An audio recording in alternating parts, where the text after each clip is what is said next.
Hello folks, hope you're doing well. So, right, this one. There's a few things to say in this one, so, okay. Yes. Well, first of all, England, football team. There's a lot of things being said about it right now. And the manager is suggesting that that's quite out of order. Because they finished top of the group and they're being booed.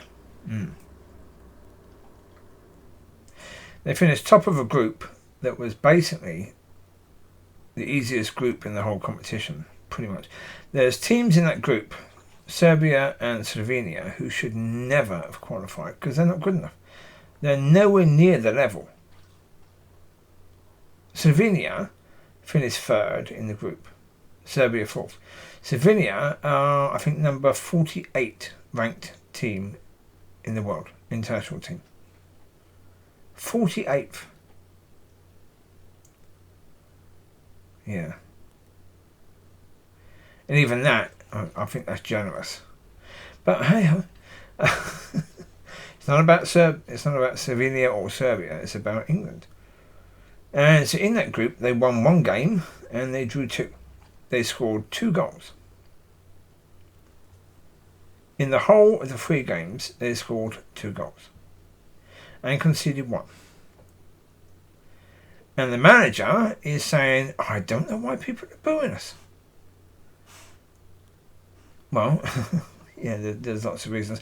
One of which is before the competition, he decided to bring Luke Shaw, even though Luke Shaw has been injured for most of the season and hasn't played for such an incredibly long time. Yeah. There were other left backs that he could have bought, but didn't.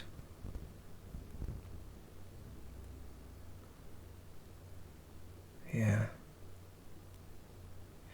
Also, he's been playing around with who's going to play next to Declan Rice. Well, before the Euro started, he was using Mainu as the person who would do that, and Mainu had 2 very good games for England. And yet, as soon as the competition started, he suddenly decided, I want to put Arnold there. Alexander Arnold. I want him to go there instead.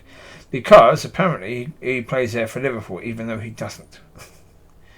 Even though he's never started a game intentionally, supposedly, to be in the central midfield as a defensive midfielder.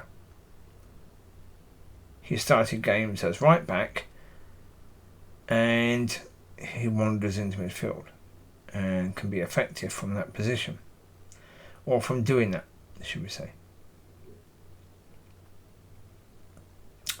So, and then you have players coming out saying, why are ex-football players criticising us? Yeah, we still believe completely that we can win this. Well, I think that's a lie. I think they're lying. The reason why I think they're lying is quite simple. And that's because of the fact that if you play so incredibly poorly, all you're going to take from that is doubt. Doubt and fear is what you're going to take. You're not going to take faith in your ability. If you've not been able to show your ability in the 3 games you've already had in this competition, what are the chances you're going to be able to show it in the next? So when they say they believe they can still win this, they're not being honest. They don't. The players know, absolutely, with this manager, they know there's a very good chance, especially now, because they finished top somehow. Because the opposition in our group was so weak.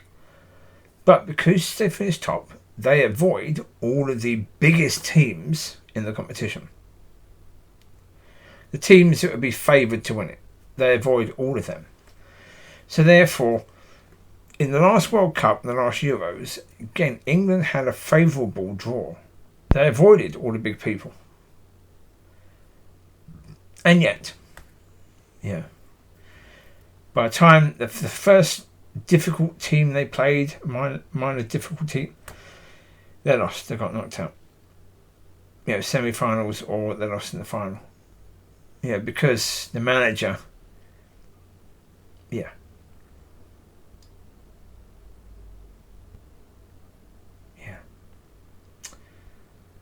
And it is a here we go again situation for the fans, isn't it? Because if the fans are seeing the players play so incredibly woefully, then they're seeing what they saw in the other previous competitions where England were very much favourites, certainly from the English people. They had a lot of faith in their team to go on and do it, and for good reason. Certainly when you look at the phenomenal young players and young attackers that we have. We do have some very, very good young players. Problem is the manager is mucking it up right now. And will probably continue to do so. So, it makes me laugh actually, because there's a lot of Man United fans who are basically saying that Southgate should be removed. He should be sacked because they've had 3 games where the team have played so poorly.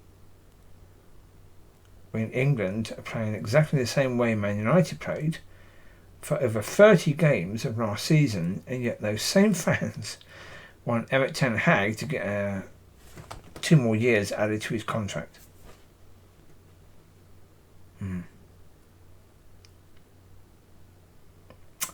Yeah.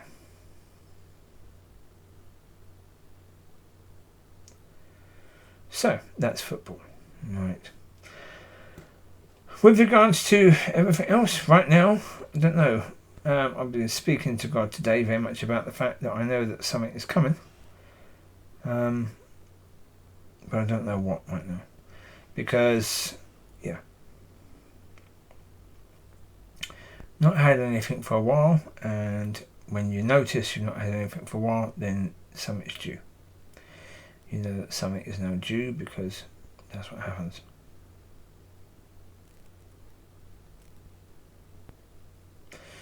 But of course, when it comes down to it, right now it is a case where, what I've received from God is this is the way He wants His people to walk. Okay, great. Right now it's still a case of trying to understand and trying to learn how to put all of that into practice. So maybe the next thing will be something that will be helpful in that way. We'll see. But actually that was something I was talking to him about earlier, that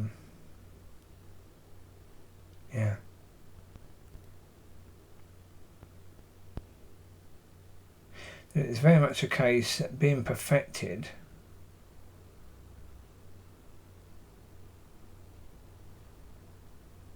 is not about being perfect. Because being perfect, according to the church, is based upon the knowledge of good and evil. You've got to be ultimately good to be perfect. Well, the problem is, ultimately good isn't perfection. That's perfection according to the world, but not to God. To be perfected is, to be as He intended. Now, eventually, purity is what you will be. But to get to purity isn't about trying to be pure. Because if you're trying to be pure, what you're going to get is an awful lot of frustration, an awful lot of anger about the fact that you're not getting there. That is typically the way that people see all of these things. If you're trying to attain something that's impossible to attain, all you get from that is frustration. You can't attain it.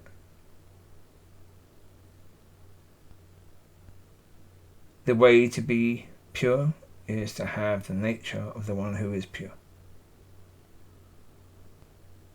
And the way to have his nature is, well, is to continue to look to him.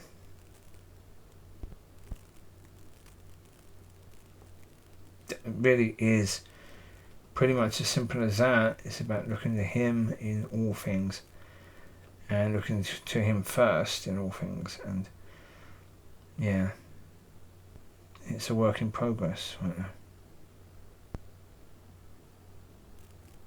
But yeah, I think certainly what is coming will be something that's going to help with that. What that will be, I don't know. But yes. It's going to be interesting. Even if it's simply a case of taking another step closer. Because each step closer is still a step closer. You might not be there, but you are indeed closer. And so that's good. That's the aim. That's what you want. That is what you are aiming for, closer. Yeah. So there you go. There is very, very little else to say right now. There's not a lot going on right now, no. There is the football, the Euros, and yeah. Dogs are doing very, very well. Actually, I would say that with Bambini and Salt, they're doing fantastically well. Phenomenally well. Yeah, it is very, very much the case now that on walks, if we come across a dog that doesn't want to be pestered, or the owner looks like they don't want their dog to be pestered, I just call them away, and basically they come straight away now. And it's all about the fact of it's what you do on normal walkies. When you're walking in an area where there's no dogs, how you are with them then. When you call them and they come, do you ignore it or do you make a fuss of them? And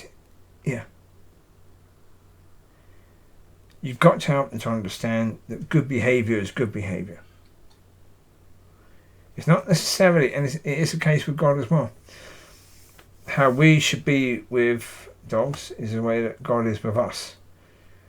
God isn't worried necessarily about bad behaviour in us. God focuses on helping us to understand good behaviour. Because then we do that which is good and we stop doing that which is bad. Because we focus on doing the good. Same with them. I don't need to pull them up as much now on bad behaviour in that way, because now they're not behaving as badly. They're learning now. Yeah. That process is there in them. And they're responding far better, far quicker now than they were before. And so, there's still things that are needed. Eating crap on the road when we go for a walk in the park, because the problem is in the park, people chuck, they have food in their cars and they just chuck stuff out rather than necessarily put it in the bin. Sometimes they do put it in the bin, but then the seagulls come and take it all out, spitting food all over the place, and dogs just, can I eat it? Because of course we use our fingers to see whether something's okay. We can pick things up with our fingers. They have to use their mouths. And so therefore, anything they pick up that tastes even close to nice, boom, that's it, down their throat. No mucking around there, a bit of chewing, boom, down. Yeah. And it can get quite annoying when you're trying to take them for a walk, because you don't know what they're eating. But again, I have to trust God in this, don't I? And there's been more of that recently, so I've not been jumping at them as much now, because I understand, well, hold it, am I trusting God with regards to these? That He's going to make sure they don't eat anything that could be harmful to them. Because if I am indeed trusting God in this, then, that should be the case, shouldn't it, really?